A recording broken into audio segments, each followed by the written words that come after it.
देश के बहुत ही मशहूर गायक गुरदास मान ने कभी सोचे नहीं होगा ਜਿਹੜੇ ਉਹਨਾਂ ਵੱਲੋਂ ਗਾਣਾ ਬੋਲਿਆ ਗਿਆ ਸੀ ਆਪਣਾ ਪੰਜਾਬ ਹੋਵੇ ਤੇ ਘਰ ਦੀ ਸ਼ਰਾਬ ਹੋਵੇ ਕਿਤੇ ਆਉਣ ਵਾਲੇ ਸਮੇਂ 'ਚ ਐਡਾ ਵੱਡਾ ਦਿਖਾਂਤ ਵਾਪਰ ਸਕਦਾ ਹੈਗਾ।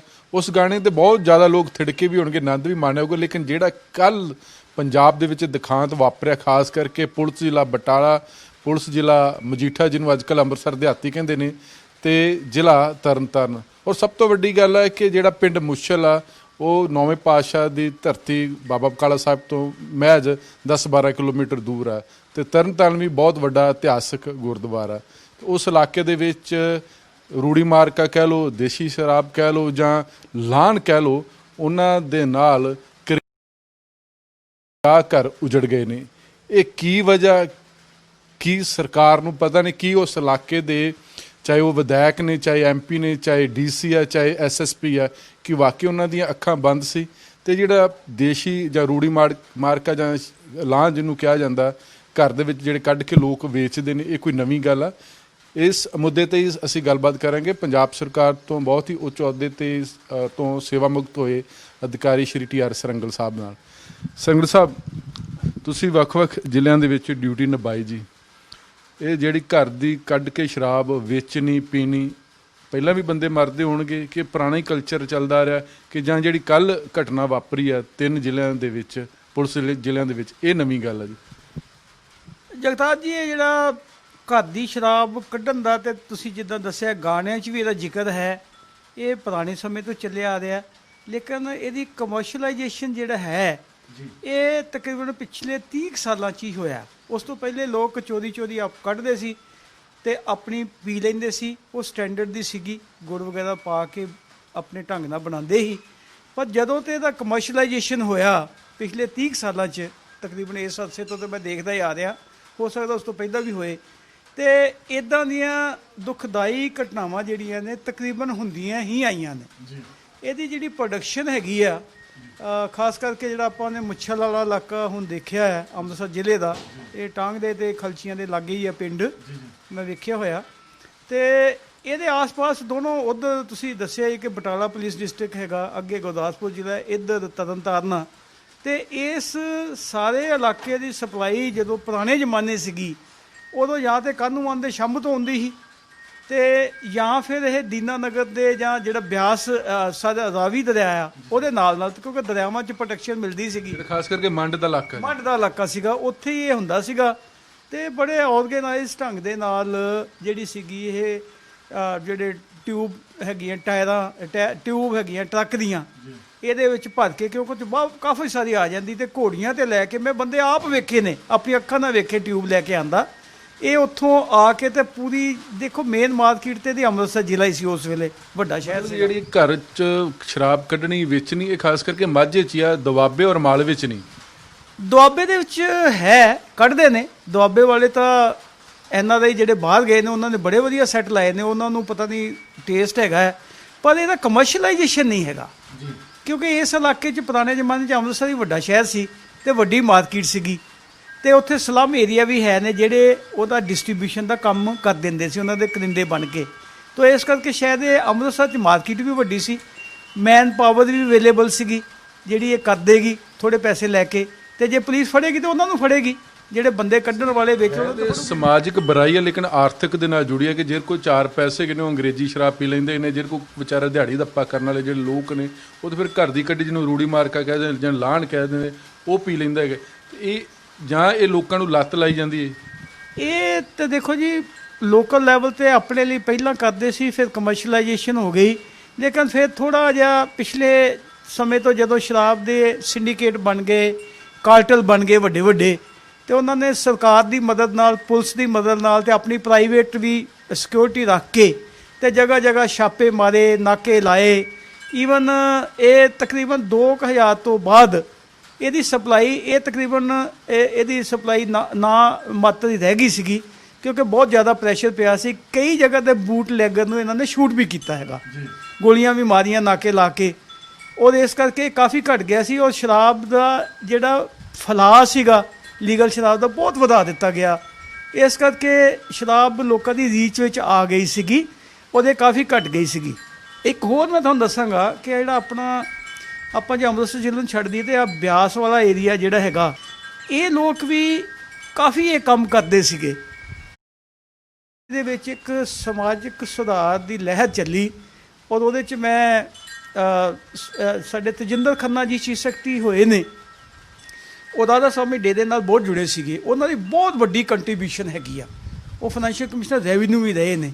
ਉਹਨਾਂ ਨੇ ਇਸ ਕਮਿਊਨਿਟੀ ਦੇ ਵਿੱਚ ਜਾ ਕੇ ਇਹਨਾਂ ਨੂੰ ਵੀਨ ਆਫ ਕੀਤਾ, ਰਾਧਾ ਸਵਾਮੀ ਡੇਰੇ ਨਾਲ ਵੀ ਜੋੜਿਆ ਔਰ ਇਹ ਸ਼ਰਾਬ ਦੇ ਧੰਦੇ ਤੋਂ ਉਹਨਾਂ ਨੂੰ ਤਕਰੀਬਨ ਕੱਢ ਦਿੱਤਾ ਇੱਕ ਵਾਰ ਤਾਂ। ਸਰ ਇਹ ਜਿਹੜਾ ਮਸਲਾ ਚਲੋ ਬਰਾਦਰੀ ਦਾ ਭਲਾ ਹੋ ਗਿਆ, ਪਰ ਸਵਾਲ ਇਹ ਕਿ ਇਹ ਜਿਹੜੇ ਕੈਮੀਕਲ ਜਾਂ ਸਪਿਰਿਟ ਆ ਇਹ ਈਜ਼ੀ ਤਾਂ ਨਹੀਂ ਮਿਲਦੀ ਹੈਗੀ। ਇਹਦੇ ਸਰਕਾਰ ਨੂੰ ਪਤਾ ਹੋਊਗਾ ਕਿ ਕਿੱਥੋਂ ਅਵੇਲੇਬਲ ਹੈਗੇ, ਜਾਂ ਜਿਹੜੇ ਲੋਕ ਨੇ ਉੱਥੋਂ ਲਿਆ ਕੇ ਫਿਰ ਉਹ ਘਰ 'ਚ ਬਣਾ ਕੇ ਵੇਚਦੇ ਤੇ ਉਹ ਲੋਕੀ ਉਹਦੇ ਪੀਣ ਦੇ ਨਾਲ ਮਰ ਜਾਂਦੇ। ਕਹਿੰਦੇ ਕਈ ਤਾਂ ਜਿਹੜੇ ਹੁਣ ਮੁੱਛਲ ਪਿੰਡ ਦੀ ਕਹਾਣੀ ਜਾਂ ਤਰਨਤਾਰਨ ਪਿੰਡ ਦੀ ਕਹਾਣੀ ਆ ਕਿ ਲੋਕ ਪੈਗ ਲਾ ਕੇ ਜਾਂਦੇ ਜਾਂਦੇ ਮਰ ਗਏ ਜੀ, ਹਸਪੀਟਲ ਤੋਂ ਜਾਣ ਤੋਂ ਪਹਿਲੇ ਮਰ ਗਏ ਜੀ।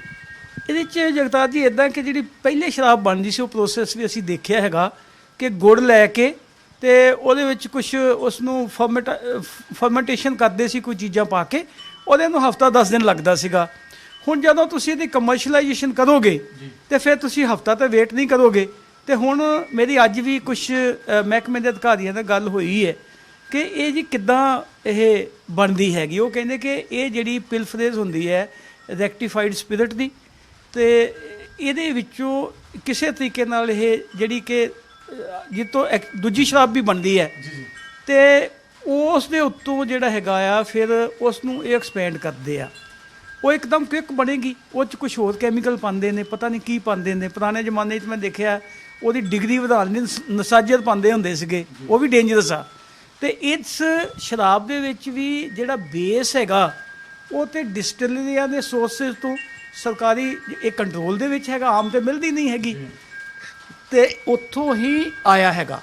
ਇਹ ਕਿੱਦਾਂ ਆਇਆ ਹੈ ਇਹ ਪਤਾ ਨਹੀਂ ਹੈਗਾ। ਪਰ ਇਹ ਤਾਂ ਲੱਗਦਾ ਕਿ ਇਸ ਮਸਲੇ 'ਚ ਐਕਸਾਈਜ਼ ਡਿਪਾਰਟਮੈਂਟ ਤੇ ਪੁਲਿਸ ਡਿਪਾਰਟਮੈਂਟ ਇਹਨਾਂ ਦੀ ਜ਼ਿੰਮੇਵਾਰੀ ਵੀ ਹੈ ਤੇ ਮਿਲੀ ਭੁਗਤ ਵੀ ਹੈ ਜੀ। ਜਗਤਾਰ ਜੀ ਮੈਂ ਤੇ ਕਹਾਂਗਾ ਕਿ ਇਹ ਜਿਹੜੀ ਸਾਡੀ ਇਹ ਜਿਹੜਾ ਕਾਰਟਲ ਹੈਗਾ, ਇਹ ਜਿਹੜਾ ਸਾਦਾ ਧੰਦਾ ਹੈਗਾ, ਇਹਦੀਆਂ ਜੜ੍ਹਾਂ ਬਹੁਤ ਉੱਪਰ ਤੀਕ ਨਜ਼ਰ ਆਉਂਦੀਆਂ ਨੇ।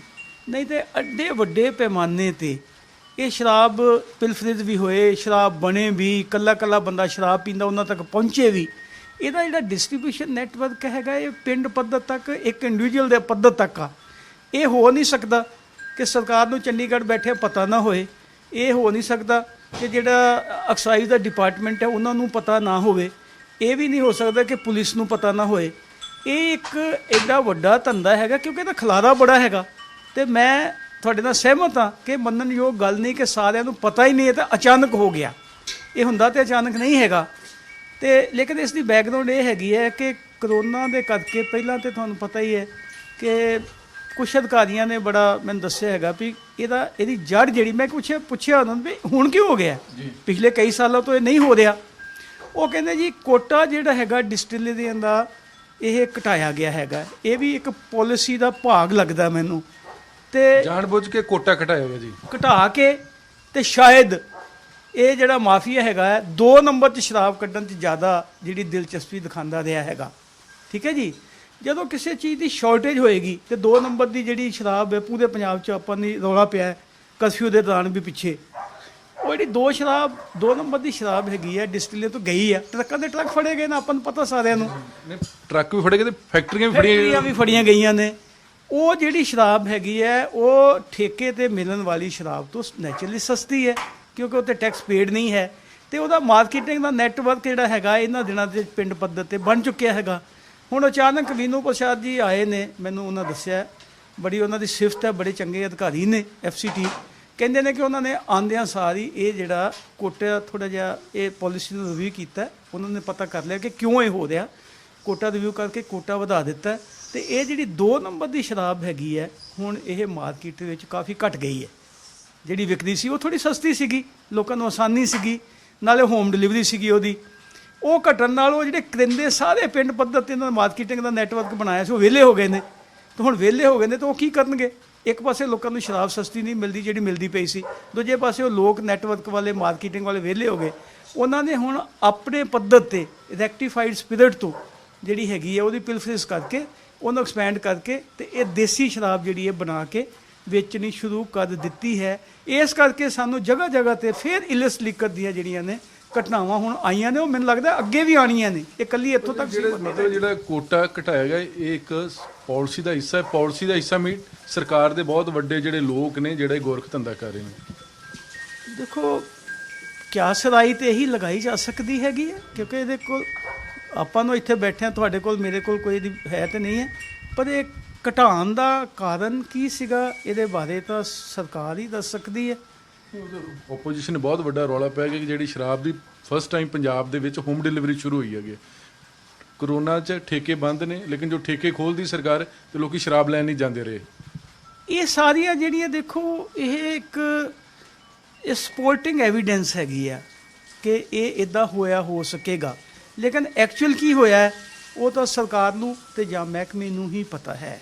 ਉਹਦੇ ਬਾਰੇ ਕੋਈ ਟਿੱਪਣੀ ਕਰਨਾ ਸ਼ਾਇਦ ਉਸ ਤੋਂ ਮੈਂ ਅਸਮਰਥ ਹੋਵਾਂਗਾ, ਪਰ ਇਹ ਜੋ ਵੀ ਹੋਇਆ ਹੈਗਾ ਇਹ ਸਾਰਾ ਇਹਦੇ ਕਰਕੇ ਹੋਇਆ। ਔਰ ਮੈਨੂੰ ਇਹ ਡਰ ਹੈਗਾ ਕਿ ਵੀ ਇਹ ਅੱਗੇ ਵੀ ਹੋਏਗਾ, ਕਿਉਂਕਿ ਇਹ ਕੱਲੀ ਮੁੱਛਲ ਪਿੰਡ ਤੋਂ ਨਹੀਂ ਡਿਲੀਵਰੀ ਹੋਈ। ਦੇਖੋ ਇੱਕ ਮੁੱਛਲ ਪਿੰਡ ਤੋਂ ਕਿੱਥੇ ਜਾ ਰਹੀ ਹੈ? ਬਟਾਲੇ ਜਾ ਰਹੀ ਹੈ। ਬਟਾਲਾ ਘੱਟੋ ਘੱਟ ਉੱਥੋਂ 40 ਕਿਲੋਮੀਟਰ ਦੂਰ ਆ। ਉਦੋਂ ਤਰਨਤਾਰਨ ਵੀ ਜਾ ਰਹੀ ਹੈ, ਤਰਨਤਾਰਨ ਵੀ 25-30 ਕਿਲੋਮੀਟਰ ਦੂਰ ਆ। ਤੇ ਇਹ ਤੇ ਉਹ ਜਗ੍ਹਾ ਨੇ ਜਿੱਥੇ ਇਹ ਲੋਟ ਪਰਟੀਕੂਲਰ ਲੋਟ ਗਿਆ ਤੇ ਡੈਥ ਹੋਈ ਹੈ। ਇਹ ਇਕੱਲਾ ਇਹੀ ਲੋਟ ਥੋੜ੍ਹੇ ਗਿਆ, ਕੋਈ ਚੰਗਾ ਵੀ ਗਿਆ ਹੋਏਗਾ ਜਿਹਦੇ ਨਾਲ ਡੈਥ ਨਹੀਂ ਹੋਈਆਂ। ਤੇ ਕਿੱਥੋਂ ਤੱਕ ਗਿਆ ਸਾਨੂੰ ਪਤਾ ਹੀ ਨਹੀਂ ਹੈਗਾ। ਮੇਰਾ ਇੱਕ ਸਵਾਲ ਹੈ, ਮੇਰਾ ਨਹੀਂ ਬਹੁਤ ਸਾਰੇ ਲੋਕਾਂ ਦਾ ਸਵਾਲ ਆ ਕਿ ਅਸੀਂ ਸਿਰਫ ਹਮੇਸ਼ਾ ਨਾ ਛੋਟੇ ਅਧਿਕਾਰੀ ਨੂੰ ਫੁੰਡ ਦਿੰਦੇ ਨੇ ਜੀ, ਪਟਵਾਰੀ, ਕਲਰਕ, ਕਾਨੂੰਗੋ, SHO। ਕਿਉਂ ਇਹ SSP ਦੇ ਖਿਲਾਫ ਨਹੀਂ ਕਾਰਵਾਈ ਹੋਣੀ ਚਾਹੀਦੀ, DSP ਦੇ ਖਿਲਾਫ ਨਹੀਂ ਕਾਰਵਾਈ ਹੋਣੀ ਚਾਹੀਦੀ, ਉਸ ਪੰਚਾਇਤ ਦੇ ਖਿਲਾਫ ਨਹੀਂ ਕਾਰਵਾਈ ਹੋਣੀ ਚਾਹੀਦੀ ਜਿਸ ਪਿੰਡ ਦੇ ਵਿੱਚ ਸ਼ਰਾਬ ਨਿਕਲਦੀ ਰਹੀ ਹੈਗੀ।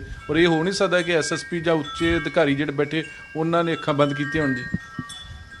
ਜਗਤਾਰ ਜੀ ਇੱਦਾਂ ਗਵਰਨਮੈਂਟ ਦੇ ਸਿਸਟਮ ਦੇ ਵਿੱਚ ਇਹਦੀ ਜੜ ਕਿੱਥੋਂ ਤੀਕ ਹੈਗੀ ਆ, ਇਹ ਚੱਲੀ ਕਿੱਥੋਂ ਤੇ ਕਿੱਥੇ ਤੱਕ ਪਹੁੰਚੀ ਆਪਾਂ ਨੂੰ ਪਤਾ ਨਹੀਂ ਹੈਗਾ। SSP ਵੀ ਸਾਨੂੰ ਤੇ ਲੱਗਦਾ ਕਿ ਬਹੁਤ ਹੀ ਸੀਨੀਅਰ ਤੇ ਜ਼ਿਲ੍ਹੇ ਦੇ ਅਫਸਰ ਨੇ, ਬਟ ਸਾਡੇ ਇੱਕ ਅਫਸਰ ਕਹਿੰਦੇ ਹੁੰਦੇ ਸੀ, ਕਹਿੰਦੇ ਯਾਰ ਜਿੱਦਾਂ ਆਪਣੀ DC ਦੀ ਨਜ਼ਰ 'ਚ ਇੱਕ ਪਟਵਾਰੀ ਆ, ਕਹਿੰਦਾ CM ਦੀ ਜਾਂ ਸਰਕਾਰ ਦੀ ਨਜ਼ਰ 'ਚ ਤਾਂ ਇੱਕ DC ਵੀ ਪਟਵਾਰੀ ਵਰਗਾ ਹੀ ਸੀ। ਇਹ ਤਾਂ ਇਸੇ ਤਰ੍ਹਾਂ ਹੀ ਜ਼ਿਲ੍ਹੇ 'ਚ ਆਪਾਂ ਨੂੰ ਲੱਗਦਾ ਹੋ ਕਿ SSP ਬੜਾ ਵੱਡਾ ਹੈ, ਲੇਕਿਨ ਸਰਕਾਰ ਦੀ ਨਜ਼ਰਾਂ ਦੇ ਵਿੱਚ ਤਾਂ SSP ਵੀ ਇੱਕ ਛੋਟਾ ਹੀ ਕਰਕੇ ਦੇਖਿਆ ਜਾਂਦਾ ਨਾ, ਛੋਟਾ ਅਧਿਕਾਰੀ ਦੇਖਿਆ ਜਾਂਦਾ, ਕਿਉਂਕਿ ਉੱਤੇ DGP ਬੈਠਾ ਹੈ, IG ਬੈਠੇ। ਤਾਂ ਇਸ ਕਰਕੇ ਕਿਸੇ ਵੀ ਬੰਦੇ ਨੂੰ ਸਿੰਗਲ ਆਊਟ ਕਰਨਾ, ਥਾਣੇਦਾਰ ਨੂੰ ਜਾਂ ਹੈੱਡ ਕਾਂਸਟੇਬਲ ਨੂੰ ਜਾਂ ਬੀਟ ਇੰਚਾਰਜ ਨੂੰ ਜਾਂ SSP ਨੂੰ, ਉਹ ਸ਼ਾਇਦ ਮੇਰੇ ਲਈ ਸੰਭਵ ਨਹੀਂ ਹੋਏਗਾ ਜਿੰਨੀ ਦੇਰ ਮੈਨੂੰ ਇਹ ਨਹੀਂ ਪਤਾ ਕਿ ਇਹਦੀਆਂ ਤਾਰਾਂ ਕਿੱਥੇ ਜੁੜੀਆਂ ਹੋਈਆਂ ਨੇ।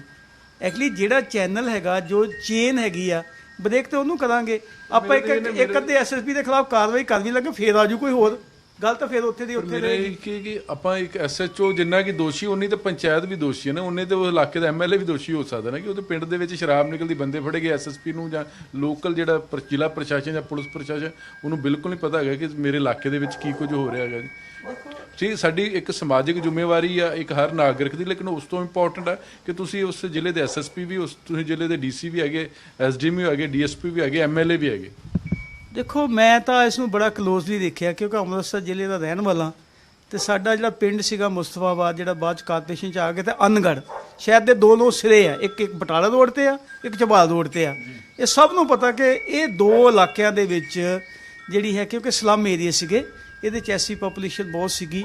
ਸਾਰੀ ਡਿਸਟਰੀਬਿਊਟਰ ਜਿਹੜੇ ਮੈਨੂਫੈਕਚਰਰ ਸੀ, ਉਹ ਡਿਸਟਰੀਬਿਊਸ਼ਨ ਇਹਨਾਂ ਲੋਕਾਂ ਦੇ ਰਾਹੀਂ ਕਰਾਉਂਦੇ ਸੀ। ਉਹਦੇ ਵਿੱਚ ਅਨਫੋਰਚੂਨੇਟਲੀ ਔਰਤਾਂ ਨੂੰ ਇਸ ਧੰਦੇ 'ਚ ਬਹੁਤ ਸ਼ਾਮਲ ਕੀਤਾ ਜਾਂਦਾ, ਕਿਉਂਕਿ ਪੁਲਿਸ ਦਾ ਵਤੀਰਾ ਔਰਤਾਂ ਪ੍ਰਤੀ ਨੇਚਰਲੀ ਥੋੜ੍ਹਾ ਜਿਹਾ ਹੁੰਦਾ ਕਿ ਇਹਦੇ ਔਰਤਾਂ ਇਹ 'ਤੇ ਘੱਟ ਅਸਰ ਹੋਊਗਾ। ਤਾਂ ਇਹ ਜਿਹੜੀਆਂ ਸਾਰੀਆਂ ਚੀਜ਼ਾਂ ਨੇ ਮੈਂ ਖੁਦ ਆਪਣੇ ਅੱਖਾਂ ਨਾਲ ਦੇਖਿਆ, ਕਿਉਂਕਿ ਉਸ ਏਰੀਏ 'ਚ ਉਸ ਵੇਲੇ ਫੈਕਟਰੀ ਵਰਕਰ ਬਹੁਤ ਹੁੰਦੇ ਸੀਗੇ। ਉਹ ਬਾਹਰ ਬਾਗ 'ਚ ਇਕੱਠੇ ਹੋ ਜਾਣਗੇ, ਟਿਊਬ ਵਾਲਾ ਟਿਊਬ ਲੈ ਕੇ ਆ ਜਾਊਗਾ ਘੋੜੇ 'ਤੇ, ਲੱਡੂ ਖੱਟਿਆਂ ਵਾਲੇ ਤੇ ਭੁਜੀਆ ਵਾਲਾ ਵੀ ਬਾਗ ਦੇ ਵਿੱਚ ਬੈਠੇ ਨੇ। 1000 ਬੰਦਾ ਸ਼ਰਾਬ ਪੀ ਰਿਹਾ ਗਲਾਸੀ ਫੜ ਕੇ, ਬੰਦਾ ਵੰਡ ਰਿਹਾ ਹੈਗਾ। ਤੇ ਉੱਥੋਂ SSP ਦਾ ਜਿਹੜਾ ਘਰ ਸੀਗਾ ਉਸ ਵੇਲੇ ਵੀ, ਉਹ ਮਹਿਜ 3 ਕਿਲੋਮੀਟਰ ਦੂਰ ਆ, ਤੇ ਥਾਣੇਦਾਰ ਤੇ ਮੁੜ 'ਚ ਬੈਠਾ ਸੀ। ਵੇਰਕੇ ਚੌਂਕੀ ਸੀ, ਵਿਜੇ ਨਗਰ ਚੌਂਕੀ ਸੀਗੀ, ਜਿਹੜੇ 1-1 ਕਿਲੋਮੀਟਰ ਤੇ ਵੀ ਨੇ, ਜਿਹਨੂੰ ਪੂਰੀ ਪਬਲਿਕ ਦੇਖ ਰਹੀ ਹੈ, ਮੈਂ ਵੀ ਦੇਖ ਰਿਹਾ, ਸਭ ਦੇਖ ਰਹੇ ਆ। ਤੇ ਕੀ ਉਹਦਾ ਪੁਲਿਸ ਨੂੰ ਪਤਾ ਨਹੀਂ ਹੁੰਦਾ? ਕੀ ਉਹਦਾ SSP ਨੂੰ ਪਤਾ ਨਹੀਂ ਹੁੰਦਾ? ਇਸ ਤੋਂ ਵੀ ਅੱਗੇ ਮੈਂ ਜਾਣਾ ਕਿ ਐਜ਼ ਏ ਪਬਲਿਕ ਮੈਨ, ਮੇਰੀ ਤੇ ਤੁਹਾਡੀ ਅੱਜ ਆਪਾਂ ਗੱਲ ਤਾਂ ਕਰਦੇ ਹਾਂ, ਸਾਡੀ ਵੀ ਜ਼ਿੰਮੇਵਾਰੀ ਹੈ। ਮੇਰਾ ਖਿਆਲ ਹੈ ਕਿ ਜੇ ਉਹ ਜ਼ਿਆਦਾ ਦੋਸ਼ੀ ਨੇ ਤਾਂ ਕਿਤੇ ਨਾ ਕਿਤੇ ਦੋਸ਼ ਸਮਾਜ ਦਾ ਤੇ ਇੰਡੀਵਿਜੂਅਲ ਦਾ ਵੀ ਹੈ ਕਿ ਅਸੀਂ ਸਮੇਂ ਸਿਰ ਐਡਮਿਨਿਸਟ੍ਰੇਸ਼ਨ ਦੇ ਨੋਟਿਸ ਨਹੀਂ ਲਿਆਂਦੇ, ਜਾਂ ਐਡਮਿਨਿਸਟ੍ਰੇਸ਼ਨ ਜਿਹੜੀ ਉਹਨੂੰ ਇਗਨੋਰ ਕਰ ਰਹੀ ਹੈਗੀ ਹੈ, ਜਾਂ ਉਹਨਾਂ ਨੂੰ ਉੱਪਰੋਂ ਕੋਈ ਹਦਾਇਤਾਂ ਨੇ ਕਿ ਵੀ ਇਹਦੇ ਬਾਰੇ ਸਾਇਲੈਂਟ ਰਹਿਣਾ, ਇਹਦੇ ਬਾਰੇ ਆਪਾਂ ਨੇ ਕਰਨਾ। ਸਾਨੂੰ ਇੱਕ ਪਬਲਿਕ ਜ਼ਿੰਮੇਵਾਰੀ ਜਾਂ ਸਮਾਜਿਕ ਜ਼ਿੰਮੇਵਾਰੀ, ਸਾਨੂੰ ਆਪਣੀ ਕੁਰਸੀ ਚੰਗੀ ਲੱਗਦੀ ਹੈ ਵੀ ਕੁਰਸੀ 5 ਸਾਲ ਇੱਥੇ ਕੱਟੋ, 3 ਸਾਲ ਇੱਥੇ ਕੱਟੋ, ਫਿਰ ਦੇਖੀ ਜਾਊਗੀ ਜੀ। ਜਗਤਾਰ ਜੀ, ਜਦੋਂ ਕਿਸੇ ਵੀ ਧੰਦੇ ਦੇ ਵਿੱਚ ਪੈਸਾ ਇਨਵੋਲਵ ਹੁੰਦਾ ਹੈਗਾ, ਜਿੱਦਾਂ ਹੁਣ ਅਫਗਾਨਿਸਤਾਨ ਦੇ ਵਿੱਚ ਫੀਮ ਹੈ, ਓਪੀਅਮ ਦੀ ਕਲਟੀਵੇਸ਼ਨ ਆ, ਪੂਰੀ ਦੁਨੀਆ ਨੇ ਜ਼ੋਰ ਲਾ ਲਿਆ, ਅਖੀਰ ਤੇ ਤਾਲਿਬਾਨ ਨੇ ਵੀ ਕਿਹਾ ਕਿ ਆਪਾਂ ਹੁਣ ਨਹੀਂ ਕਰਨਾ। ਪਹਿਲੇ ਉਹਨੇ ਯੂਜ਼ ਕੀਤਾ, ਫਿਰ ਕਿਹਾ, ਫਿਰ ਅਮਰੀਕਾ ਆ ਗਿਆ, ਲੋਕਾਂ ਸਮਝੇ ਕਿ ਅਮਰੀਕਾ ਦਾ ਆਕੂਪੇਸ਼ਨ ਹੋ ਗਿਆ, ਹੁਣ ਬੰਦ ਹੋ ਜੂ। ਬੰਦ ਤਾਂ ਅੱਜ ਵੀ ਨਹੀਂ ਹੋਈ। ਅੱਛਾ, ਮੋਰਓਵਰ ਮੈਂ ਇੱਕ ਤੁਹਾਡੇ ਨੋਟਿਸ ਜ਼ਰੂਰ ਲਿਆਵਾਂਗਾ ਕਿ ਇਹਨਾਂ ਸਾਰੇ ਕਾਲੇ ਕਾਰਨਾਮਿਆਂ ਦਾ, ਡਰੱਗ ਦਾ, ਇਲਿਸ ਲੀਕਰ ਦਾ, ਇਹ ਮਾਫੀਆ ਦਾ, ਤੇ ਇਹਨਾਂ ਸਾਰੀਆਂ ਚੀਜ਼ਾਂ ਦਾ ਇਹ ਬਾਰਡਰ ਸਟੇਟ ਹੈਗੀ ਹੈ, ਇਹਦਾ ਸੂਬੇ ਦੀ ਅਮਨ ਕਾਨੂੰਨ ਦੇ ਨਾਲ ਬਹੁਤ ਬੜਾ ਸੰਬੰਧ ਹੈ। ਤੇ ਮੈਂ ਮੋਰ ਸਪੈਸੀਫਿਕਲੀ ਕਹਾਂਗਾ ਕਿ ਇਹਦਾ ਐਕਸਟ੍ਰੀਮਿਜ਼ਮ ਦੇ ਨਾਲ ਵੀ ਬਹੁਤ ਬੜਾ ਸੰਬੰਧ ਹੋਣਾ ਹੈ। ਇਹ ਸਾਡੇ ਲਈ ਇੱਕ ਬਹੁਤ ਬੜੀ ਖਤਰੇ ਦੀ ਘੰਟੀ ਹੈ, ਕਿਉਂਕਿ ਇਦਾਂ ਦਾ ਜਿਹੜਾ ਇਲੀਗਲ ਮਨੀ ਜਨਰੇਟ ਹੁੰਦਾ ਹੈ, ਇਹ ਹਮੇਸ਼ਾ ਉਲਟੇ ਕੰਮਾਂ ਨੂੰ ਫਾਈਨੈਂਸ ਕਰਨ ਵਿੱਚ ਹੀ ਲੱਗਦਾ ਹੈਗਾ। ਮੇਰਾ ਇਹ ਖਿਆਲ ਹੈ ਕਿ ਸਰਕਾਰ ਨੂੰ ਕੇਵਲ ਇਹ ਨਹੀਂ ਨੋਟਿਸ ਲੈਣਾ ਚਾਹੀਦਾ ਕਿ 38 ਬੰਦੇ ਜਾਂ 40 ਜਾਂ 50 ਮਰ ਗਏ ਨੇ, ਇਹਦਾ ਅੰਡਰਲਾਈਂਗ ਜਿਹੜੀ ਲਾਈਨ ਹੈ ਉਸ ਨੂੰ ਵੀ ਸਮਝਣਾ ਚਾਹੀਦਾ ਹੈਗਾ ਕਿ ਇਹ ਸਾਡੇ ਲਈ ਖਤਰੇ ਦੀ ਘੰਟੀ ਹੈ, ਸਾਡਾ ਲਾ ਐਂਡ ਆਰਡਰ ਖਰਾਬ ਹੋ ਸਕਦਾ ਹੈ। ਉਹਦੇ ਐਕਸਟ੍ਰੀਮਿਸਟ ਦੀ ਇਹ ਮਾਂ ਹੈ ਇਦਾਂ ਦੇ ਕੰਮ ਜਿਹੜੇ ਕਾਰਨਾਮੇ ਨੇ। ਇਹ ਤਾਂ ਬਹੁਤ ਵੱਡੀ ਚੁਣੌਤੀ ਵੀ ਹੈ, ਪਰ ਮੇਰਾ ਸਵਾਲ ਹੈ ਕਿ ਹਮੇਸ਼ਾ ਪੰਜਾਬ 'ਚ ਜਦੋਂ ਚਿੱਟੇ ਕਰਕੇ ਪੰਜਾਬ ਬਦਨਾਮ ਹੋ ਗਿਆ ਜੀ, ਘਰਾਂ ਦੇ ਘਰ ਉੱਜੜ ਗਏ, ਹੁਣ ਸ਼ਰਾਬ ਨੇ 50 ਕੀ ਕਰੀਬ 50 ਘਰ ਉੱਜੜ ਗਏ ਨੇ, ਅਸੀਂ ਜਿਹੜੇ ਖਾਣ ਵਾਲੇ ਪੀਣ ਵਾਲੇ ਉਹ ਜਿਹੜੇ ਵਿਕਟਮ ਲੋਕ ਨੇ, ਅਸੀਂ ਉਹਨਾਂ ਨੂੰ ਅਕਿਊਜ਼ ਮੰਨ ਲੈਂਦੇ ਨੇ, ਜਿਹੜੇ ਅਕਿਊਜ਼ ਨੇ ਉਹ ਸਾਡੇ ਨਜ਼ਰਾਂ 'ਚ ਘੁੰਮਦੇ, ਲੇਕਿਨ ਅਸੀਂ ਉਹਨਾਂ ਨੂੰ ਫੜ ਨਹੀਂ ਪਾਉਂਦੇ। ਦੇਖੋ, ਅਨਫੋਰਚੂਨੇਟਲੀ ਮੈਂ ਸ਼ਾਇਦ ਤੁਹਾਡੇ ਨਾਲ ਪਹਿਲੇ ਵੀ ਡਿਸਕਸ਼ਨ ਕੀਤਾ ਹੈ ਕਿ ਜਿੱਦਾਂ ਯੂਪੀ ਬਿਹਾਰ ਦਾ ਮੁਸਲਮਾਨ ਜਿਹੜੇ ਸੀ ਪਹਿਲੇ ਵੋਟਾਂ ਪਾਉਂਦੇ ਸੀ, ਲੱਠ ਲੈ ਕੇ ਖੜਾ ਹੋ ਜਾਂਦਾ ਸੀਗਾ ਕਿ ਉਹ ਜਿਹੜੇ ਗਰੀਬ ਤਬਕੇ ਦੇ ਲੋਕ ਸੀ ਉਹਨਾਂ ਦੇ ਫੜ ਕੇ ਤੇ ਮੋਹਰਾ ਲਾ ਲਾ ਕਾਂਦੇ ਸੀ। ਉਹ ਇਹ ਸੋਚਦੇ ਸੀ ਕਿ ਅਸੀਂ ਆਪਣਾ MLA MP ਬਣਾ ਲਿਆ, ਇਹ ਸਾਨੂੰ ਪ੍ਰੋਟੈਕਸ਼ਨ ਦਊਗਾ। ਬਾਅਦ ਜਦੋਂ ਦੇਖਿਆ ਪ੍ਰੋਟੈਕਸ਼ਨ ਦੇ ਨਹੀਂ ਪਾਉਂਦੇ, ਕਈ ਵਾਰ ਉਹ ਕਹਿੰਦੇ ਵੀ ਆਪਾਂ ਇਹਨੂੰ ਵੋਟ ਪਾ ਕੇ ਜੋ MLA MP ਬਣਾਉਂਦੇ ਪਏ ਆ, ਉਹਨਾਂ ਨੇ ਆਪ ਖੜੇ ਹੋਣਾ ਸ਼ੁਰੂ ਕਰਤਾ। ਅੱਜ ਸਾਡੇ ਪਾਰਲੀਮੈਂਟ ਦੇ ਵਿੱਚ ਅੱਧੇ ਤੋਂ ਜ਼ਿਆਦਾ ਲੋਕ ਨੇ ਜਿਨ੍ਹਾਂ ਦੇ ਖਿਲਾਫ ਕੇਸ ਨੇ, ਜਾਂ ਨੌਨ ਮੁਸਲਮਾਨ ਨੇ, ਜਾਂ ਜਿਹਨਾਂ ਮਰਡਰ ਕੀਤੇ ਨੇ। ਮੈਂ ਇਹੀ ਕੰਪੈਰੀਜ਼ਨ ਜਿਹੜਾ ਹੈਗਾ ਸ਼ਰਾਬ ਦੇ ਮਾਫੀਆ ਨਾਲ ਵੀ ਕਰਦਾ। ਸ਼ਰਾਬ ਦਾ ਮਾਫੀਆ ਜਿਹੜਾ ਹੈਗਾ, ਪਹਿਲੇ ਤਾਂ ਇਹ ਸੀਗਾ ਕਿ ਬੜੇ ਬੜੇ ਵੱਡੇ ਠੇਕੇਦਾਰ ਜਾਂ ਦੂਜੇ ਤੀਜੇ ਲੋਕ ਅਧਿਕਾਰੀਆਂ ਨੂੰ ਬਰਾਈਬ ਕਰਦੇ ਹੋਣਗੇ ਜਾਂ ਸਰਕਾਰ ਦੇ ਹੋਰ ਬੰਦਿਆਂ ਨੂੰ ਬਰਾਈਬ ਕਰਕੇ ਠੇਕੇ ਲੈਂਦੇ ਸੀਗੇ। ਉਹਨਾਂ ਕਿਹਾ ਕਿ ਇੰਨਾ ਵੱਡਾ ਪੈਸਾ ਅਸੀਂ ਇਹਨਾਂ ਨੂੰ ਜੋ ਦਿੰਦੇ ਹਾਂ, ਆਪਾਂ ਇਲੈਕਸ਼ਨ ਲੜਦੇ ਹਾਂ। ਅਤੇ ਅੱਜ ਤੁਸੀਂ ਆਪਣੀ ਅਸੈਂਬਲੀ 'ਚ ਨਜ਼ਰ ਮਾਰ ਲਓ, ਮੇਰੇ ਕਹਿਣ ਦੀ ਲੋੜ ਨਹੀਂ ਹੈਗੀ। ਕਮ ਸੇ ਕਮ ਮਤਲਬ 1.5 ਦਰਜਨ ਜਿਹੜੇ ਨੇ ਵੱਡੇ ਵੱਡੇ ਠੇਕੇਦਾਰ, ਛੋਟੇ ਮੋਟੇ ਤਾਂ ਛੱਡੋ, ਜਿਨ੍ਹਾਂ ਦੇ 1-1 2-2 ਹੋਣਗੇ, ਉਹ ਆਪਣੇ ਕਾਨੂੰਨ ਘਾੜੇ ਨੇ, ਹੁਣ ਅਸੈਂਬਲੀ 'ਚ ਬੈਠਦੇ ਨੇ। ਸਾਲ ਦਰ ਸਾਲ ਪਾਲਿਸੀ ਉਹਨਾਂ ਦੇ ਸਿਗਨੇਚਰਾਂ ਹੇਠ ਬਣਦੀ ਹੈਗੀ ਹੈ, ਅਤੇ ਠੇਕੇ ਕਿਸ ਨੂੰ ਦੇਣੇ ਨੇ ਕਿਸ ਨੂੰ ਨਹੀਂ ਦੇਣੇ ਨੇ ਉਹਨਾਂ ਨੇ ਹੀ ਡਿਸਾਈਡ ਕਰਨਾ ਹੈਗਾ। ਜਦ ਇਸ ਕੰਮ ਵਿੱਚ ਐਡਾ ਵੱਡਾ ਪੈਸਾ ਇਨਵੋਲਵ ਹੈਗਾ, ਕਰੋੜਾਂ ਦੀ ਪੈਸਾ ਇਨਵੋਲਵ ਹੈ, ਅਤੇ ਫਿਰ ਆਪਾਂ ਇਹ ਕਹੀਏ ਕਿ ਵੀ ਆਪਾਂ ਆਪਣੇ ਲੋਕਾਂ ਤੋਂ ਕੀ ਲੈਣਾ ਹੈ? ਉਹ ਤੇ ਬੱਚੇ ਮਰ ਰਹੇ ਨੇ, ਲੋਕਾਂ ਦੇ ਮਰ ਰਹੇ ਨੇ, ਮਾਫੀਏ ਨੇ ਤੇ ਆਪਣਾ ਪੈਸਾ ਕਮਾਉਣਾ ਹੈ। ਉਹ ਲੋਕ ਮਾਰੇ ਨੇ। ਹੁਣ ਇੱਕ SHO ਦੇ ਖਿਲਾਫ ਕਾਰਵਾਈ, ਜਾਂ ਕਿ ਜਿਹੜੀ ਲੇਡੀ ਫੜੀ ਗਈ ਹੈ ਸ਼ਰਾਬ ਵੇਚਣ ਲਈ ਜਾਂ ਬਣਾਉਣ ਲਈ, ਤੁਹਾਨੂੰ ਲੱਗਦਾ ਹੈ ਕਿ 50 ਮੌਤਾਂ ਪਿੱਛੇ ਉਹ ਨਾਫਾ? ਦੇਖੋ, ਕੋਈ ਵੀ ਮੌਤ ਜਿਹੜੀ ਹੈ ਇਸ ਹਾਲ ਨਾਲ, ਕਿਉਂਕਿ ਸਾਰੇ ਦੇ ਸਾਰੇ ਗਰੀਬ ਨੇ, ਉਹਦੇ 'ਚ ਜ਼ਿਆਦਾਤਰ ਮੈਂ ਤੁਹਾਨੂੰ ਕਹਾਂਗਾ ਕਿ ਅਨੁਸੂਚਿਤ ਜਾਤੀ ਨਾਲ ਸੰਬੰਧਿਤ ਨੇ। ਇਹ ਵਿਚਾਰੇ ਇਹਦੇ ਵਿੱਚ ਇਨਵੋਲਵ ਵੀ ਨੇ, ਡਿਸਟਰੀਬਿਊਟਰ ਵੀ ਨੇ, ਇਹਨਾਂ ਦੇ ਹੱਥਾਂ ਨਾਲ ਹੀ ਇਹ ਇੱਕ ਗਲਾਸੀ ਭਰ ਕੇ ਇਹ ਵੀ ਦਿੰਦੇ ਨੇ ਵਿਚਾਰੇ, ਕਿਉਂਕਿ ਇਹ ਕਰਿੰਦੇ ਨੇ ਉਹਨਾਂ ਦੇ। ਔਰ ਜੋ ਮੈਨੂੰ ਪਤਾ ਲੱਗਾ ਕਿ ਇੱਕ ਔਰਤ ਤੇ ਫੜੀ ਹੈ, ਉਹਦਾ ਹਸਬੈਂਡ ਤੇ ਜਿਹੜੇ 2-4 ਬੰਦੇ ਜਿਹੜੇ ਇਨਵੋਲਵ ਸੀ ਉਹ ਵੀ ਪੀ ਕੇ ਮਰ ਗਏ ਨੇ। ਸੋ ਇਸੇ ਤਰ੍ਹਾਂ ਚਿੱਟੇ ਦੇ ਨਾਲ ਦੇਖੋ ਲੋਕਾਂ ਦੇ ਬੱਚੇ ਬਰਬਾਦ ਹੋਏ। ਆਪਾਂ ਨੇ ਦੇਖਿਆ ਕਿ ਬਹੁਤ ਹਾਈ ਪ੍ਰੋਫਾਈਲ ਲੋਕ ਸੀ ਜਿਨ੍ਹਾਂ ਦੀਆਂ ਕਾਰਾਂ ਦੇ ਵਿੱਚੋਂ ਇਹ ਨਸ਼ੇ ਨਿਕਲੇ, ਸਰਕਾਰੀ ਦਰਬਾਰੇ ਉਹਨਾਂ ਦੀ ਬੜੀ ਚੜ੍ਹ ਸੀਗੀ, ਉਹ ਵੀ ਆਪਾਂ ਨੂੰ ਪਤਾ ਹੈਗਾ। ਫਿਰ ਅੱਜ ਡਰੋਨ ਦੇ ਰਾਹੀਂ ਪਾਕਿਸਤਾਨ ਤੋਂ ਚਿੱਟਾ ਆਉਂਦਾ ਹੈਗਾ, ਚਾਹੇ ਉਹ ਜਾਂ ਜਿਹੜੀ ਤਾਰ ਲੱਗੀ ਹੈਗੀ ਉਹਦੇ ਥੱਲੇ ਉਹਦੀ ਸੁਰਾਖਾਂ ਕੱਢ ਕੇ ਆਉਂਦਾ, ਅਤੇ ਉਹ ਉੱਥੋਂ ਚੱਲ ਕੇ ਅਤੇ ਦਿੱਲੀ ਤੱਕ ਅਤੇ ਅੱਗੇ ਪੂਰੇ ਹਿੰਦੁਸਤਾਨ 'ਚ ਉਹਦੀ ਡਿਸਟਰੀਬਿਊਸ਼ਨ ਹੁੰਦੀ ਹੈ। ਸੋ ਇਹ ਜਿਹੜੇ ਸਾਰੇ ਕਾਲੇ ਧੰਦੇ ਨੇ, ਇਹਨਾਂ 'ਚ ਪੈਸਾ ਇੰਨਾ ਕੁ ਜ਼ਿਆਦਾ ਇਨਵੋਲਵ ਹੈਗਾ, ਇਹ ਇੰਨੇ ਬੜੇ ਕਾਰਟਲ ਨੇ ਕਿ ਸ਼ਾਇਦ ਕਈ ਵਾਰੀ ਸਰਕਾਰ ਜੇ ਚਾਹੁੰਦੀ ਵੀ ਹੋਏ, ਮੈਨੂੰ ਇਹ ਲੱਗਦਾ, ਤੇ ਇਸ ਦਾ ਨੂੰ ਰੋਕ ਨਹੀਂ ਪਾਏਗੀ, ਕਿਉਂਕਿ ਬਹੁਤ ਬੜੇ ਪੋਲੀਟੀਕਲ ਹੈਵੀ ਵੇਟ ਵੀ ਨੇ, ਔਰ ਇਹ ਕਿਸੇ ਦੀ ਵੀ ਸਮਝੋ ਮਰਡਰ ਵੀ ਕਰਾ ਸਕਦੇ ਆ, ਇਸ ਹਿਸਾਬ ਨਾਲ ਚੱਲਦੇ ਆ। ਇਹ ਜਿਹੜੇ ਬਾਕੀ ਅਫਸਰਾਂ ਦੀ ਤੁਸੀਂ ਗੱਲ ਕਰਦੇ ਤੇ ਵਿਚਾਰੇ ਛੋਟੇ ਮੋਟੇ ਅਧਿਕਾਰੀ ਨੇ ਕੀ ਕਰਨਗੇ? ਮਤਲਬ ਛੋਟੇ ਮਾਰੀ ਇਹ ਵੀ ਕਰਿੰਦੇ ਹੀ ਹੋਗੇ ਜੇ ਮੈਂ ਤੁਸੀਂ ਨਹੀਂ ਕਰਾਂਗਾ ਕਿਉਂਕਿ ਕਾਫੀ ਇੱਕ ਆਈਪੀਐਸ ਅਫਸਰ ਆਂਦਾ ਹੈ, ਲੇਕਿਨ ਯੈਸ ਸਰ ਵਾਲੀ ਜਿਹੜੀ ਪਾਲਿਸੀ ਜਿੱਦਾਂ ਆਪਾਂ ਕਰਦੇ ਆ, ਜੇ ਤੁਹਾਨੂੰ ਉੱਤੋਂ ਇਸ਼ਾਰਾ ਹੋ ਜਾਏ ਕਿ ਵੀ ਇਹ ਹੈਗਾ ਵੀ ਤੁਸੀਂ ਥੋੜਾ ਜਿਹਾ ਸਾਇਲੈਂਟ ਹੋ ਜਾਓ, ਵੀ ਬਹੁਤਾ ਨਹੀਂ ਆਪਾਂ ਕਰਨਾ, ਆਪਣੇ ਕੋਲ ਹੋਰ ਬੜੇ ਮਸਲੇ ਆ। ਸਰ ਜਦੋਂ ਇੱਕ ਆਈਪੀਐਸ ਆਈਐਸ ਬਣਦਾ ਹੈਗਾ, ਇੱਕ ਆਪਣੀ ਤੇ ਜ਼ਮੀਰ ਹੁੰਦੀ, ਉਹ ਵੀ ਤੇ ਸੰਵਿਧਾਨ ਦੀ ਸਹੁੰ ਖਾਂਦਾ।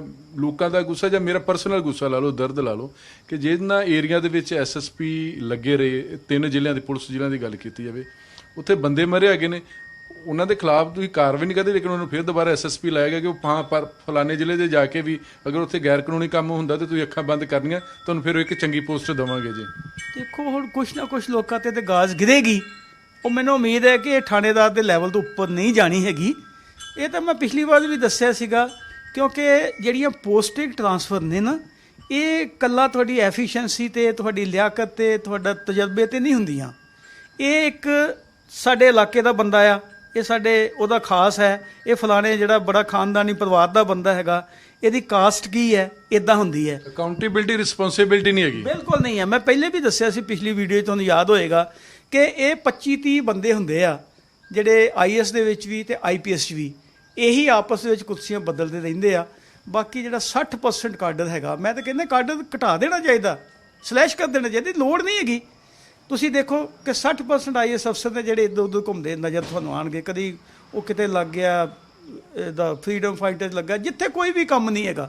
ਇਸੇ ਤੋਂ ਤੁਸੀਂ ਐਸਐਸਪੀ ਦਾ ਪਿਛਲੇ 10 ਸਾਲ ਦਾ ਰਿਕਾਰਡ ਦੇਖ ਲਓ, ਚਾਹੇ ਪੁਰਾਣੀ ਸਰਕਾਰ ਦੇ ਚੋਣ ਦੀ ਹੈ, ਉਹੀ ਬੰਦੇ ਨੇ ਜਿਹੜੇ ਐਸਐਸਪੀ ਘੁੰਮਦੇ ਨੇ। ਤਾਂ ਕਈ ਬੰਦੇ ਐਸਐਸਪੀ ਲੱਗਿਆ ਤਾਂ 10-10 15-15 ਸਾਲ ਹੋ ਗਏ ਨੇ, ਤੇ ਕਈ ਬੰਦੇ ਉਹਨਾਂ ਤੋਂ ਸੀਨੀਅਰ ਜਿਹੜੇ ਪਹਿਲਾਂ ਐਸਪੀ ਪ੍ਰਮੋਟ ਹੋਏ ਨੇ, ਚਾਹੇ ਉਹ ਪੀਪੀਐਸ ਨੇ ਜਾਂ ਆਈਪੀਐਸ ਅਫਸਰ ਨੇ, ਉਹ ਬੰਦੇ ਕਦੀ ਵੀ ਐਸਐਸਪੀ ਨਹੀਂ ਲੱਗੇ। ਸੋ ਮਚ ਸੋ ਕਿ ਕੁਝ ਆਈਪੀਐਸ ਅਫਸਰ ਜਿਹੜੀਆਂ ਸਟੇਟ ਤੋਂ ਬਾਹਰ ਚਲੇ ਗਏ ਨੇ। ਮਤਲਬ ਡੀਸੀ ਔਰ ਐਸਐਸਪੀ ਜਾਂ ਈਵਨ ਕਿ ਐਸਐਚਓ ਵੀ ਪੋਲੀਟੀਕਲ ਅਪਾਇੰਟਮੈਂਟ ਹੋ ਗਈ। ਇਹ ਬਿਲਕੁਲ ਪੋਲੀਟੀਕਲ ਅਪਾਇੰਟਮੈਂਟ ਨੇ, ਔਰ ਇੱਕ ਦਾਇਰੇ 'ਚ ਹੀ ਘੁੰਮਦੇ ਰਹਿੰਦੇ ਨੇ। ਉਹ ਚੁਣਿੰਦਾ ਬੰਦੇ ਨੇ ਜਿਹੜੇ ਬਾਤ-ਬਾਤ ਲੱਗਦੇ ਆ। ਤੁਸੀਂ ਕਹਿੰਦੇ ਕਿ ਉਹਨੇ ਇੱਕ ਜਗ੍ਹਾ ਤੋਂ ਦੂਜੀ ਲਾਤਾ, ਹੋਰ ਕਿੱਥੇ ਲਾਣਾ, ਉਹੀ ਲੱਗਣਗੇ। ਹੁਣ ਵੀ ਤੁਸੀਂ ਦੇਖ ਲਿਆ ਰੀਸ਼ਫਲ 'ਚ ਬੰਦੇ ਹੀ ਚੇਂਜ ਹੋਏ ਆ, ਜ਼ਿਲ੍ਹੇ ਚੇਂਜ ਹੋਏ ਆ, ਬੰਦੇ ਥੋੜੀ ਚੇਂਜ ਹੋਏ ਆ ਤਕਰੀਬਨ। ਜਾਂ ਕਿਸੇ ਦਾ ਆਈਪੀਐਸ ਅਫਸਰ ਦਾ ਤਾਂ ਇਹ ਹੈ ਨਾ ਕਿ ਕੋਈ ਸੀਨੀਅਰਟੀ ਤੋਂ ਬਾਅਦ ਉਹ ਲੱਗ ਹੀ ਨਹੀਂ, ਐਲੀਜੀਬਲ ਨਹੀਂ ਹੈਗੇ, ਤਾਂ ਨੈਚੁਰਲੀ ਉਹ ਆਉਣਗੇ ਚੰਡੀਗੜ੍ਹ। ਸੋ ਇਸ ਕਰਕੇ ਇਹ ਸਿਸਟਮ ਜਿਹੜਾ ਹੈਗਾ, ਬੰਦੇ ਇਹੀ ਲੱਗਣੇ ਨੇ। ਜੇ ਕਿਸੇ ਨਾ ਕਿਸੇ ਵਜ੍ਹਾ ਕਰਕੇ ਇਹਨਾਂ ਨੂੰ ਥੋੜ੍ਹੇ ਦਿਨ ਲਈ ਇੱਕ ਇਹ ਇੱਦਾਂ ਦੇ ਪ੍ਰੈਸ਼ਰ ਥੱਲੇ ਉਹਦੇ ਪਰੇ ਕਰਨਾ ਵੀ ਪਿਆ, ਤਾਂ 3 ਮਹੀਨੇ ਤੋਂ ਜ਼ਿਆਦਾ ਸਮਾਂ ਨਹੀਂ ਹੋਏਗਾ, ਫਿਰ ਕਿਤੇ ਨਾ ਕਿਤੇ ਲੱਗ ਜਾਣਗੇ। ਆਪਾਂ ਦੇਖਿਆ ਪਿੱਛੇ ਹੋਇਆ, ਪਿੱਛੇ ਵੀ ਬੜੀ ਵੱਡੀ ਵਾਰਦਾਤ ਹੋਈ। ਮੇਰਾ ਤੇ ਪਰਸਨਲ ਵਿਚਾਰ ਹੈ, ਹਿੰਦੁਸਤਾਨ ਦੇ ਵਿੱਚ ਇੱਕੋ ਇੱਕ ਕੌਮ ਆ, ਆਈਪੀਐਸ ਆਈਐਸ, ਇਹਨਾਂ ਦਾ ਕੋਈ ਨਹੀਂ ਵਿਗਾੜ ਸਕਦਾ ਕੁਝ ਜੀ। ਵਿਗਾੜਨਾ ਵੀ ਨਹੀਂ ਚਾਹੀਦਾ, ਬੜੀ ਮਿਹਨਤ ਨਾਲ ਆਉਂਦੇ ਨੇ, ਕਿਉਂ ਵਿਗਾੜਨਾ ਇਹਨਾਂ ਦਾ? ਇਹ ਕਰੀਮ ਹੈ ਹਿੰਦੁਸਤਾਨ ਦੀ। ਲੇਕਿਨ ਅਨਫੋਰਚੂਨੇਟਲੀ ਇਹ ਇੱਕ ਸਟੇਟ ਸਰਵਿਸ ਬਣ ਕੇ ਰਹਿ ਗਈ ਹੈਗੀ ਹੈ। ਹਾਲਾਂਕਿ ਕੌਨਸਟੀਟਿਊਸ਼ਨ ਪ੍ਰੋਟੈਕਸ਼ਨ ਤਾਂ ਬੜੀ ਹੈ, ਲੇਕਿਨ ਇੱਕ ਸਟੇਟ ਸਰਵਿਸ ਮਹਿਜ ਰਹਿ ਗਈ ਹੈ। ਅਸੀਂ ਪੋਲੀਟੀਕਲ ਲੈਵਲ 'ਤੇ ਲੋਕਲ ਜਿਹੜਾ ਹੈਗਾ ਸਾਡੇ ਮਾਸਟਰ ਨੇ, ਜਦੋਂ ਤੁਹਾਡਾ ਇਹ ਫੈਸਲਾ ਹੋ ਜਾਏਗਾ ਕਿ ਲੋਕਲ ਜਿਹੜੇ ਅਧਿਕਾਰੀ ਨੇ ਉਹਨਾਂ ਨੂੰ ਐਮਐਲਏ ਦੇ ਕਹੇ 'ਤੇ ਲਗਾਇਆ ਜਾਏਗਾ, ਜਾਂ ਕੋਈ ਹੋਰ ਹੈਵੀ ਵੇਟ ਹੈਗਾ ਜ਼ਿਲ੍ਹੇ ਦਾ ਤਾਂ ਉਹਦੇ ਕਹੇ 'ਤੇ ਲਗਾਇਆ ਜਾਏਗਾ ਤੇ ਹਟਾਇਆ ਜਾਏਗਾ, ਤਾਂ ਨੈਚੁਰਲੀ ਤੁਹਾਡੀ ਪੋਜੀਸ਼ਨ, ਤੁਹਾਡੀ ਸਰਵਰ ਕੰਪਰੋਮਾਈਜ਼ ਹੁੰਦੀ ਹੈ। ਇਹ ਜਿਹੜੇ ਲੋਕ ਮਰ ਗਏ ਨੇ, ਸਰਕਾਰਾਂ ਨੂੰ ਉਹਨਾਂ ਸਿਵਿਆਂ ਤੋਂ ਕੋਈ ਖੌਫ ਨਹੀਂ ਆ, ਘਰ ਉਜੜ ਗਏ ਉਹਨਾਂ ਤੋਂ ਕੋਈ ਡਰ ਨਹੀਂ, ਕੋਈ ਦਰਦ ਨਹੀਂ ਹੈਗਾ।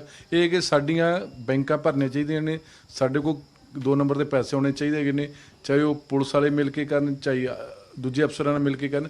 ਸਾਡੀ ਪ੍ਰਾਇੋਰਟੀ ਆ, ਸਾਡੀ ਪ੍ਰਾਇੋਰਟੀ ਜਨਤਾ ਨਹੀਂ ਹੈਗੀ ਜੀ। ਸਾਡਾ ਤਾਂ ਜੀ ਜਗਤਾਰ ਜੀ ਤੁਸੀਂ ਦੇਖ ਲਓ, ਅੰਮ੍ਰਿਤਸਰ ਜੋੜੇ ਫਾਟਕਾਂ ਦੇ ਕੋਲ ਰਾਮਲੀਲਾ ਦੇ ਦੌਰਾਨ ਕਿੰਨੇ ਬੰਦੇ ਮਰੇ। ਦੇਖੋ ਇਹ ਸਰਕਾਰਾਂ ਲਈ ਤੇ ਗਰੀਬ ਲੋਕ ਮੂਲੀਆਂ ਗਾਜਰਾਂ ਨੇ, ਮਰਦੇ ਤੇ ਕਿਸੇ ਦੇ ਖਿਲਾਫ ਕਾਰਵਾਈ ਹੋਈ? ਮੈਂ ਕੱਲ ਪੜ੍ਹਿਆ ਕਿ ਉੱਥੇ ਕੋਈ ਮੈਦਾਨ ਨਾਂ ਦਾ ਕੌਂਸਲਰ ਦੇ ਮਾੜਾ ਮੋਟਾ ਉਹਦੇ ਖਿਲਾਫ ਕੋਈ ਪਰਚਾ ਦੇ ਤਾਂ ਬੇਲ ਵੀ ਹੋ ਗਈ ਹੈ ਨਾਲ ਦੀ ਨਾਲ। ਤੁਹਾਨੂੰ ਉਹ ਵਾਰਦਾਤ ਭੁੱਲ ਵੀ ਗਈ ਹੋਣੀ ਵੀ ਕਿਸ ਕੇਸ 'ਚ ਉਹਨੂੰ ਫੜਿਆ ਹੈਗਾ। ਇਹੀ ਹਾਲ ਇਹਨਾਂ ਦਾ ਹੈਗਾ।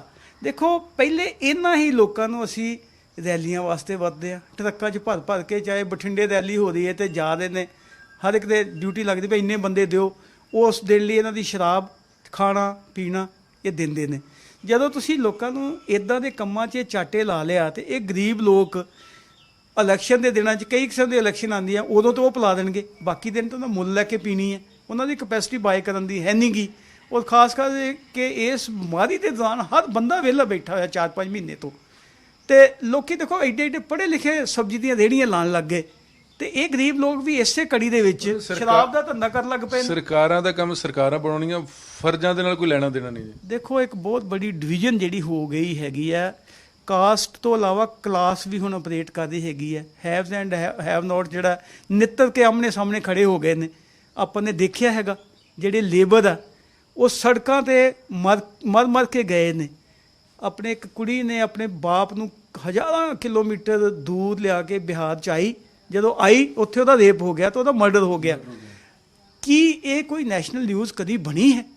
ਅਮਰੀਕਾ 'ਚ ਇੱਕ ਜਿਹੜਾ ਸੀਗਾ ਇੱਕ ਬਲੈਕ ਪਰਸਨ ਦਾ ਵੀਡੀਓ ਵਾਇਰਲ ਹੁੰਦੀ ਹੈ ਕਿ ਇਹ ਇਦਾਂ ਹੋਇਆ ਉੱਥੇ, ਤੇ ਉੱਥੇ ਪੂਰਾ ਅਮਰੀਕਾ, ਕੇਵਲ ਬਲੈਕ ਉਹਦੇ ਮਗਰ ਨਹੀਂ ਖੜੇ ਸੀਗੇ, ਵਾਈਟ ਪੀਪਲ ਵੀ ਖੜੇ ਸੀਗੇ, ਔਰ ਪੂਰੀ ਦੁਨੀਆ 'ਚ ਇੱਕ ਹੰਗਾਮਾ ਹੋਇਆ। ਇੱਕ ਬੰਦੇ ਦੀ ਜਾਨ ਗਈ ਤਾਂ ਸਾਡੀ ਹਜ਼ਾਰਾਂ ਲੋਕਾਂ ਦੀ ਜਾਨ ਗਈ, ਹਜ਼ਾਰਾਂ ਲੋਕ ਸਾਡੇ ਮਰਦੇ ਨੇ, ਗੱਡੀ ਥੱਲੇ ਆ ਕੇ ਮਰ ਗਏ ਬੰਦੇ। ਸਾਡੇ ਵੀ ਖਬਰਾਂ ਬਣਦੀਆਂ ਨੇ, ਤਾੜੀਆਂ ਵਜਾਉਣੀਆਂ, ਥਾਲੀਆਂ ਵਜਾਉਣੀਆਂ, ਦੀਵੇ ਵਜਾਉਣੇ, ਸਾਡੀ ਵੀ ਖਬਰ ਬਣਦੀ ਹੈਗੀ ਹੈ। ਇਹ ਸਾਰੇ ਬਣਦੇ ਨੇ, ਲੇਕਿਨ ਲੋਕਾਂ ਦੀ ਮੌਤ, ਖਾਸ ਕਰਕੇ ਜਿਹੜੇ ਮਾਰਜਨਲਾਈਜ਼ ਪੀਪਲ ਆ, ਇਹਨਾਂ ਦੀ ਮੌਤ ਜਿਹੜੀ ਹੈਗੀ ਹੈ ਕਿਸੇ ਵੀ ਕਾਰਨ, ਚਾਹੇ ਉਹ ਰੇਲ ਥੱਲੇ ਹੋ ਕੇ ਹੋਈ, ਉੱਥੇ ਔਰੰਗਾਬਾਦ ਲੱਗੇ, ਚਾਹੇ ਸੜਕਾਂ ਤੇ ਹੋਈ ਆ, ਚਾਹੇ ਇਹ ਜੋੜੇ ਫਾਟਕਾਂ ਕੋਲ ਹੋਈ ਆ, ਤੇ ਚਾਹੇ ਹੁਣ ਮੁੱਛਲ ਤੇ ਏਰੀਏ 'ਚ ਹੋਈ ਹੈ। ਇਹ ਸਰਕਾਰ ਵਾਸਤੇ ਕੋਈ ਵੀ ਕੰਸਰਨ ਔਰ ਕੋਈ ਨਿਊਜ਼ ਨਹੀਂ ਹੈ। ਇਹ ਮੀਡੀਆ ਲਈ ਵੀ ਇੱਕ ਦੋ ਦਿਨ ਦਾ ਕੰਮ ਹੈਗਾ, ਉਸ ਕਿਉਂਕਿ ਇਹਨਾਂ ਦਾ ਕੋਈ ਬਹੁਤੀ ਵੈਲਿਊ ਨਹੀਂ, ਵੋਟ ਵੈਲਿਊ ਹੈਗੀ ਆ, ਵੋਟਾਂ ਬਥੇਰੀਆਂ ਨੇ ਗਰੀਬ ਲੋਕਾਂ ਦੀਆਂ, ਵਿਚਾਰਿਆਂ ਦੀਆਂ। ਚਲੋ ਸਰ, ਤੁਸੀਂ ਸਾਡੇ ਟਾਈਮ ਕੱਢਿਆ, ਬਹੁਤ ਬਹੁਤ ਧੰਨਵਾਦ। ਥੈਂਕ ਯੂ ਸੋ ਮਚ ਜੀ। ਸ਼੍ਰੀ ਟੀ.ਆਰ. ਸਰੰਗਲ ਜਿਨ੍ਹਾਂ ਆਪਣੇ ਦਿਲ ਦੀਆਂ ਨਾਲ ਵਿਵਾਕ ਗੱਲਾਂ ਕੀਤੀਆਂ ਕਿ ਮਸਲਾ ਇਹ ਹੈ ਕਿ ਹਮੇਸ਼ਾ ਗਰੀਬ ਹੀ ਪਿਸਦਾ। ਰਹੀ ਗੱਲ ਆ ਜਾਂ ਉਹ ਜਿਹੜੀ ਵੇਚਣ ਵਾਲੀ ਦੇ ਖਿਲਾਫ ਕਾਰਵਾਈ, ਜਾਂ ਐਸਐਚਓ ਕੁਝ ਦਿਨ ਵਾਸਤੇ ਸਸਪੈਂਡ ਹੋ ਜਾਊਗਾ, ਲੇਕਿਨ ਸਭ ਤੋਂ ਵੱਡਾ ਹੈ ਕਿ ਜਿਹੜੇ ਘਰ ਉਜੜ ਗਏ ਨੇ ਉਹਨਾਂ ਦੇ ਪਿੱਛੇ ਵਜ੍ਹਾ ਕੀ ਸੀ, ਤੇ ਉਹ ਵੱਡੇ ਦੋਸ਼ੀ ਕੌਣ, ਤੇ ਕੀ ਵੱਡੇ ਦੋਸ਼ੀ ਸਰਕਾਰ ਦੀ ਜਾਂ ਪੁਲਿਸ ਦੀ ਗ੍ਰਿਫਤ ਵਿੱਚ ਆਉਣਗੇ, ਤੇ ਜਾਂ ਜਿਹੜੇ ਵੱਡੇ ਵੱਡੇ ਅਫਸਰ ਆ ਜਾਂ ਸਰਕਾਰਾਂ ਆਪਣਾ ਜ਼ਿੰਮੇਵਾਰੀ ਜਾਂ ਫਰਜ਼ ਸਮਝਣਗੀਆਂ। ਕੈਮਰਾ ਮਨਦੀਪ ਸਿੰਘ ਦੇ ਨਾਲ ਜਗਤਾਰ ਸਿੰਘ, ਨਿਊਜ਼ ਚੰਡੀਗੜ੍ਹ।